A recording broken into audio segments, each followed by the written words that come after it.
This is the sending of Kadyrov's volunteers to the war in Ukraine.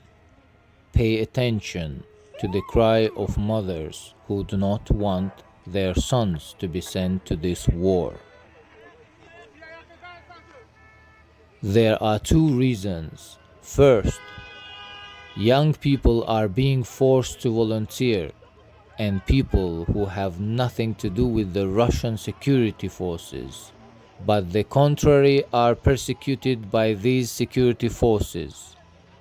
Second, even the mothers of the Kadyrovites are beginning to wake up and understand all the criminality of what is happening and do not want to send their sons to be slaughtered. It has been not 100 years, not even 50 years since Russian terrorists invaded Chechnya and killed 300,000 innocent Chechens. Today we see Putin's generations turning to terrorists and going to Ukraine to kill another innocent nation.